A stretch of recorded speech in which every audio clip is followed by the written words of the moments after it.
Ya, Assalamualaikum warahmatullahi wabarakatuh. Selamat malam semuanya. Salam sejahtera bagi kita semuanya.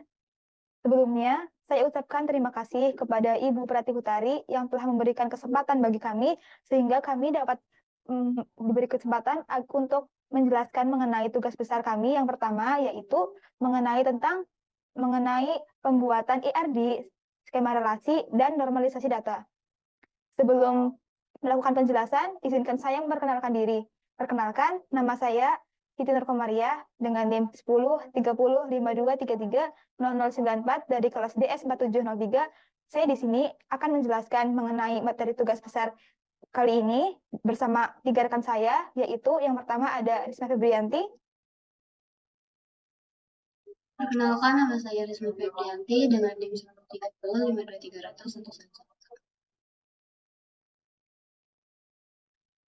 Kemudian untuk rekan saya yang kedua ada Agnes Cecilia. Perkenalkan, nama saya Agnes Cecilia Pikal dengan NIM 10 30 52 300048. Kemudian yang terakhir ada Sarian. Perkenalkan, nama saya Saryani Zati Kristania Putri dengan NIM 10 30 52 3036. Baik, langsung saja saya mulai. Saya sebagai moderator sekaligus pemateri pertama akan membacakan case kami, yang itu case pertama mengenai tentang Cafe Utarati.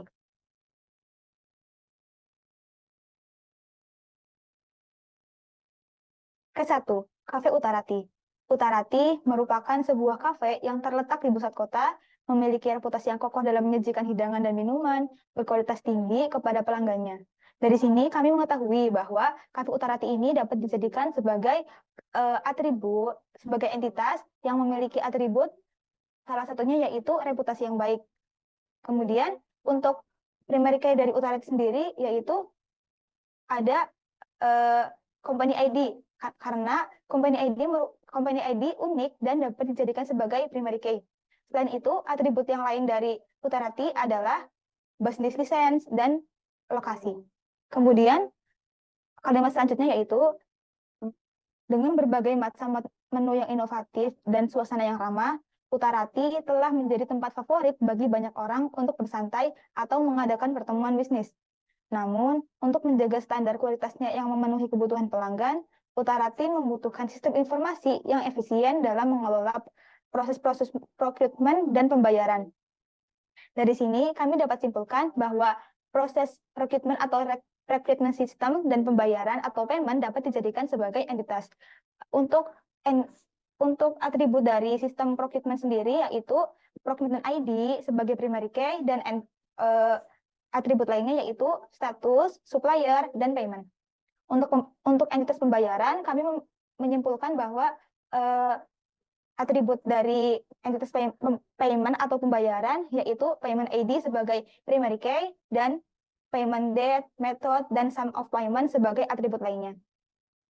Kemudian kalimat selanjutnya yaitu pertama-tama, dalam mengelola sistem informasi procurement, Utarati akan mencatat semua informasi terkait dengan supplier-supplier yang menyediakan bahan-bahan makanan dan minuman. Dari sini, kami juga dapat menyimpulkan bahwa supplier juga dapat dijadikan sebagai entitas. Supplier di sini memiliki primary key, yaitu supplier ID, dan atribut lainnya yaitu company name, address, contact, dan produk available. Kemudian, setiap supplier akan memiliki profil yang terperinci dalam database seperti sistem informasi, termasuk nama perusahaan, alamat, produk, nomor kontak, jenis produk yang disediakan, dan catatan lainnya yang relevan. Seperti yang tadi telah saya sebutkan, bahwa atribut tadi dapat dijadikan sebagai atribut dari entitas supplier. Kemudian, kalimat selanjutnya yaitu, dengan mempertahankan database yang terorganisir dengan baik, Utarati dapat dengan mudah melacak dan mengelola hubungan dengan supplier-supplier ini. Setelah itu, kemudian setiap kali Utarati melakukan pembelian bahan baku dari supplier, data pembelian akan direkam secara rinci dari sistem informasi. Informasi yang dicatat akan mencakup tanggal pembelian, daftar produk yang dibeli beserta jumlahnya, harga satuan, dan total biaya pembelian. Dari sini kami dapat menyimpulkan bahwa pembelian juga dapat dijadikan sebagai entitas. Pembelian ini memiliki memiliki primary key yaitu purchase ID dan atribut lainnya yaitu purchasement date, sum of product, price of product, dan total. Kemudian selanjutnya yaitu selain itu sistem informasi juga akan menghitung dan memperbarui stok barang secara otomatis setelah setiap transaksi pembelian, memastikan bahwa Utarati memiliki persediaan yang cukup untuk memenuhi permintaan pelanggan. Selanjutnya, dalam manajemen pembayaran kepada supplier, Utarati akan menggunakan sistem informasi untuk mencatat semua transaksi pembayaran yang dilakukan. Jadi, pembayaran juga dapat dijadikan sebagai entitas. Setiap kali pembayaran dilakukan, informasi seperti tanggal pembayaran, metode pembayaran yang digunakan, jumlah yang dibayarkan, dan nomor referensi transaksi akan dicatat secara akurat dalam database. Maka dari itu, tanggal pembayaran, metode pembayaran, jumlah yang dibayarkan, dan nomor referensi transaksi dijadikan sebagai atribut dengan primary key dari pembayaran, yaitu payment ID. Jadi, untuk K1 ini memiliki beberapa atribut seperti Cafe Utarati, supplier, sistem procurement, purchase, payment, dan produk. Produk sendiri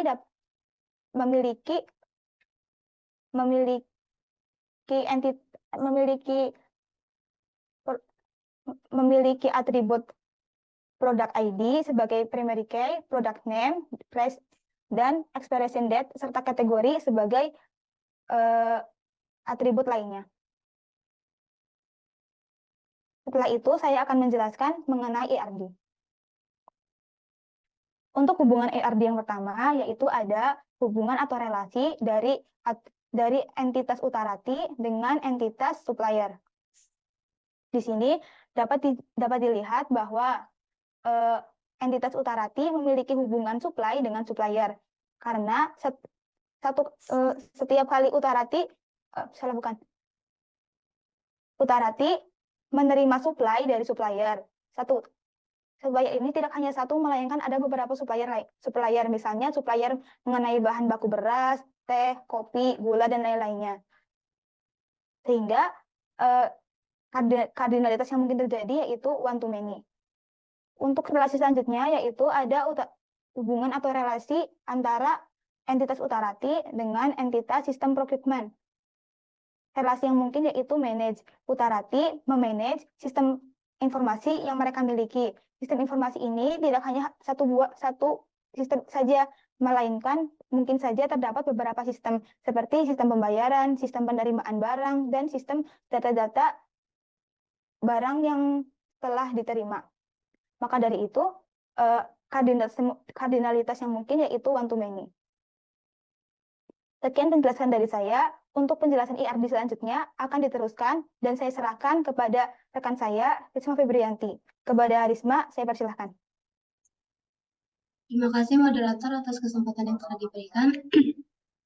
Saya Risma Febrianti. Di sini saya akan menjelaskan ERD lanjutan dari yang sudah dijelaskan oleh Siti. Selanjutnya, terdapat entitas purchase, produk, dan payment. Payment menjadi entitas asosiatif. Untuk entitas yang lain ini pasti memiliki relasi dengan entitas lainnya. Berdasarkan case tadi kami, diketahui bahwa Utarati melakukan pembelian. Untuk karena itu, Utarati memiliki relasi dengan entitas purchase, yaitu melakukan. Untuk kardinalitasnya sendiri, Utarati melakukan pembelian pasti setidaknya satu barang hingga banyak barang. Oleh karena itu, kardinalitasnya one to many. Begitu pula dengan sebaliknya, setiap barang yang dibeli oleh Utarati, setiap pembelian yang dilakukan oleh Utarati pasti dilakukan sebanyak setidaknya satu kali hingga banyak. Sehingga kardinalitasnya one to many. Selain itu, ada entitas asosiatif payment. Entitas payment ini kami jadikan asosiatif karena sebenarnya payment ini bisa menjadi relasi tetapi memiliki atribut. Oleh karena itu kami jadikan asosiatif entity. Entitas purchase dan entitas payment memiliki relasi, yaitu memiliki. Itu has. Karena setiap pembelian pasti terdapat pembayaran. dan setiap pembayaran pasti terdapat pembelian. Untuk kardinalitasnya sendiri, setiap kali pembelian setidaknya satu barang pasti memiliki pembayaran sebanyak satu hingga banyak barang. Oleh karena itu kardinalitasnya one to many.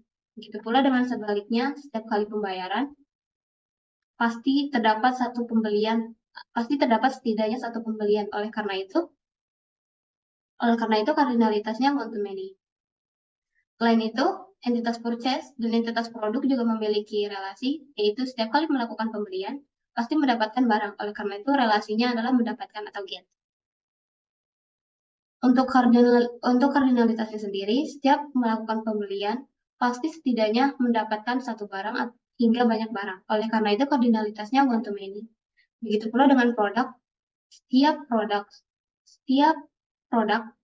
didapatkan dari pembelian pasti setidaknya satu produk hingga banyak produk. Selain itu, ada entitas supplier dan entitas produk. Entitas supplier dan produk memiliki relasi, yaitu menyediakan, karena supplier menyediakan produk.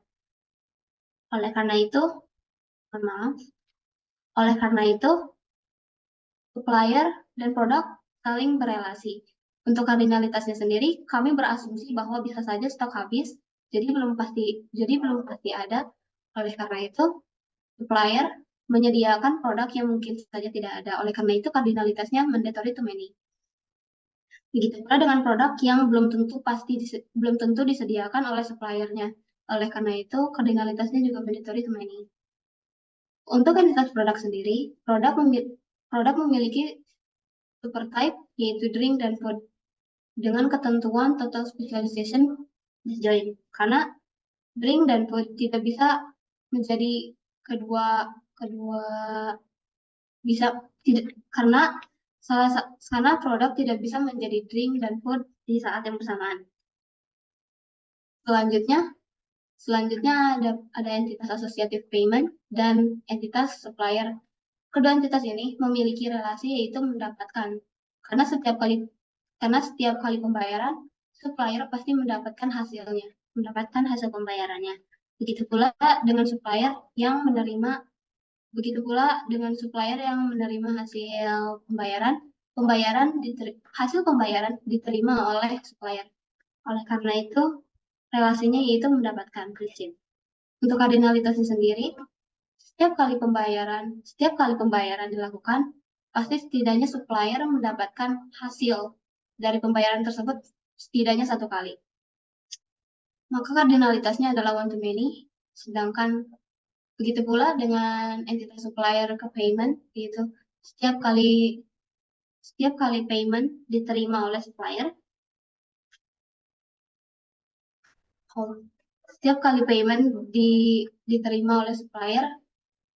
pasti setidaknya satu hingga banyak. Oleh karena itu, kardinalitasnya one to many. Sekian penjelasan penggambaran IRD dari kami dan penjelasan dari saya. Selanjutnya, saya serahkan kembali kepada moderator. Baik, terima kasih Risma atas penjelasan mengenai ERD kami. Selanjutnya akan dijelaskan mengenai skema relasi. Skema relasi kami akan dijelaskan oleh Agnes, partner kami. Kepada Agnes, saya persilahkan. Oke, terima kasih moderator atas kesempatannya. Sesuai dengan IRD yang sudah dikembangkan dalam bentuk konseptual dan dijelaskan oleh rekan saya, maka IRD tersebut juga dapat diubah menjadi skema relasional. Tujuannya untuk apa? Tujuannya untuk memodelkan hubungan antar entitas pada database ini dan akan dijelaskan oleh saya. Pada skema relasi yang menjadi entitasnya tetap sama seperti yang ada pada IRD tadi, yaitu utility, supplier, purchase, payment, sistem procurement, dan produk. Lalu bagaimana dengan relasi yang sebelumnya menghubungkan antar entitas pada IRD? Relasi-relasi ini tentunya tetap ada, tapi hanya relasi tertentu saja. Nah, dalam skema relasi ini, relasi-relasi ini dibuat dalam bentuk tabel yang menghubungkan antar entitas melalui primary key dan foreign key. Jadi kita mulai saja dari yang pertama, Cafe Utarati mengelola sistem informasi sehingga terdapat tabel baru berupa tabel manage sebagai representasi dari relasi manage dalam ERD. Dan di dalam tabel manage ini terdapat primary key dan foreign key berupa procurement ID dan company ID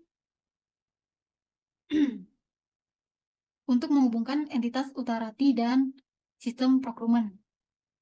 Kemudian pada sistem informasi terdapat atribut sistem informasi atau sistem procurement ini terdapat atribut purchase ID, payment ID, dan supplier ID.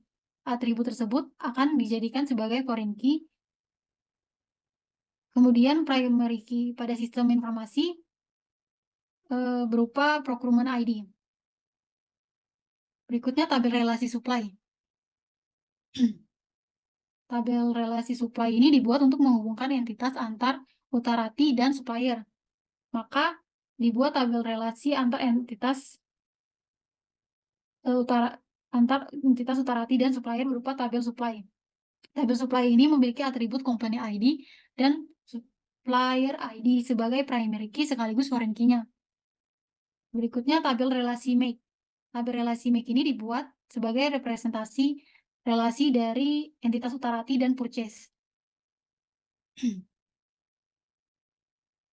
Make-nya di bagian bawah. Utarati dan purchase dengan purchase ID dan company ID sebagai primary key sekaligus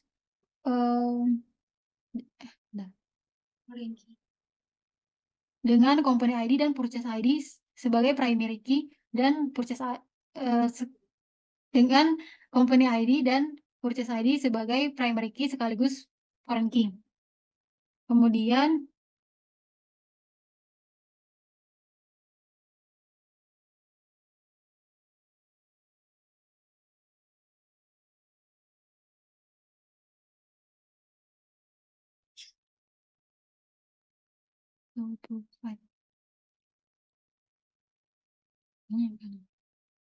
tabel provide.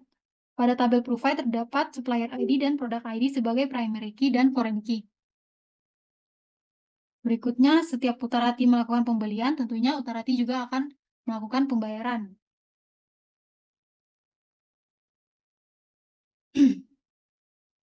Nah, karena payment di sini sebelumnya juga kita jadikan associative entity pada ERD, maka payment ini tetap sama sebagai associative entity sehingga tidak dibuat tabel baru untuk menggambarkan relasi antar keduanya, yaitu Utarati dan payment, sehingga relasi hanya ditandai dengan garis yang menghubungkan foreign key company ID yang ada dalam payment dengan primary key milik entitas Utarati, yaitu company ID. Berikutnya, pembayaran diterima oleh supplier payment, sehingga terdapat garis yang menghubungkan antara foreign key supplier yang ada dalam associative entity dengan primary key supplier ID dalam entitas supplier itu sendiri. Supplier menerima pembayaran sehingga associative entity payment dapat dihubungkan dengan entitas supplier melalui garis. Untuk associative entity tidak dibutuhkan tabel baru untuk menghubungkannya dengan entitas, walaupun terdapat relasi receive pada ERD tadi. Setiap pembelian akan mendapatkan produk, sehingga pada skema relasi dapat dibuat tabel get. Di dalamnya terdapat purchase ID dan product ID sebagai primary key dan sekaligus foreign key untuk merepresentasikan relasi get yang menghubungkan entitas purchase dengan produk pada ERD. Supplier menyediakan produk, untuk itu dibuat tabel provide yang beratribut primary key dan foreign key dari supplier ID dan product ID yang menghubungkan keduanya dan menjadi relasi antar kedua entitas tersebut. Berikutnya, pada entitas produk ini dapat dijadikan subtype dan dikategorikan sebagai total specialization karena ada dua jenis saja, yaitu produk food dan produk drink. Sekaligus disjoin karena setiap produk hanya bisa dikategorikan menjadi produk food atau produk drink yang di saat bersamaan tidak bisa menjadi bagian dari kedua kategori. Atribut subtype dari entitas produk, yaitu produk food, dan produk drink akan menjadi primary key bagi entitasnya sendiri, yaitu produk. Itu saja penjelasan dari saya. Selanjutnya saya serahkan pada moderator. Baik, terima kasih Agnes atas penjelasan mengenai skema relasinya. Kemudian setelah ini akan dijelaskan mengenai normalisasi data. Normalisasi data akan dijelaskan oleh rekan kami, Sarian. Kepada Sarian, saya selaku moderator persilahkan. Terima kasih moderator atas kesempatannya. Di sini saya akan menjelaskan proses normalisasi dari skema relasi yang pada kesempatan kali ini kami menggunakan functional dependency. Pertama-tama, apa itu functional dependency? Ketergantungan fungsional atau functional dependency adalah suatu kondisi di mana satu atribut atau beberapa atribut dari suatu relasi yang keberadaannya bergantung pada atribut yang lain. Kemudian, tujuan normalisasi data ini adalah untuk mengurangi atau meminimalisasi redundansi atau pengulangan data. Selain itu, normalisasi data ini juga dilakukan untuk memastikan data berada pada posisi yang tepat atau dikatakan memastikan dependensinya. Kemudian, tahap pertama yang harus dilakukan adalah mengidentifikasi atribut-atribut dari setiap entitas yang akan dinormalisasikan. Kemudian menuju tahap first normal form. Di tahap ini, kita melakukan pengelompokan beberapa data sejenis untuk mengatasi masalah anomali. Kami memakai entitas supplier dengan atribut supplier ID, supplier name, dan product available. Bisa dilihat di sini, masih ada data yang perlu dinormalisasi di first normal form karena adanya grouping data atau duplikasi data pada tabel product available. Contohnya seperti PT Makmur dengan supplier ID 10001 memiliki product available lebih dari satu, yaitu makanan ringan dengan kopi. Maka, atribut pada kolom product available hanya boleh memiliki nilai tunggal dalam satu baris, sehingga bentuk first normal form menjadi seperti berikut yang di bawah ini.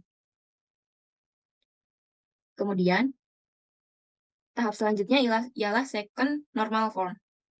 Syarat second normal form adalah tidak diperkenankannya adanya partial functional dependency kepada primary key dalam sebuah tabel.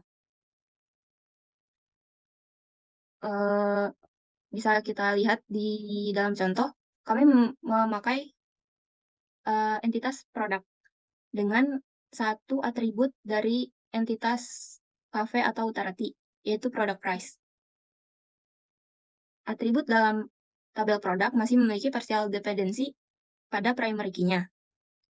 Solusinya yaitu mengganti price yang partial dependent ke product name menjadi product material price yang dependent ke primary key product ID. Price yang terdapat di tabel utarati yaitu yang product price dengan product material price merupakan dua atribut price yang berbeda. Hal ini dilakukan untuk mencegah terjadinya redundansi. Dan yang terakhir, untuk third normal form,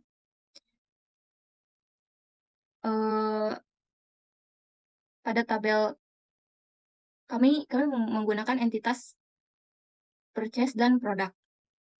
Bisa dilihat di sini, pada tabel purchase terdapat atribut yang tidak bergantung pada primary key, yaitu tabel total price. Total price dari tabel purchase bergantung pada atribut dari entitas lain, yaitu dari entitas produk, dan bergantung pada product ID dan product material price, bukan tergantung pada purchase ID. Oleh karena itu, dalam third normal form ini, jika terdapat suatu atribut yang tidak bergantung pada primary key, tapi bergantung pada field yang lain, maka atribut-atribut tersebut perlu dipisah ke tabel baru. Jadi di sini muncul tabel baru yang berisi atribut product ID, sum of product, product material price, dan total price. Kemudian tabel purchase-nya menjadi seperti ini, dan tabel produknya juga menjadi seperti yang tertera di layar. Mungkin sekian. Maaf, ada satu tabel lagi. Ini ada tabel purchase product yang muncul dari relasi antara purchase dan produk. Mungkin sekian dari saya kembalikan ke moderator. Terima kasih. Baik, terima kasih Sarian atas penjelasan mengenai normalisasi datanya. Kemudian setelah ini kami telah menyelesaikan presentasi kami. Jadi baik semuanya, kami telah sampai pada penghujung presentasi kami. Saya selaku moderator meminta maaf apabila terdapat salah kata atau penjelasan yang masih kurang tepat. Terima kasih semuanya. Selamat malam. Wassalamualaikum warahmatullahi wabarakatuh.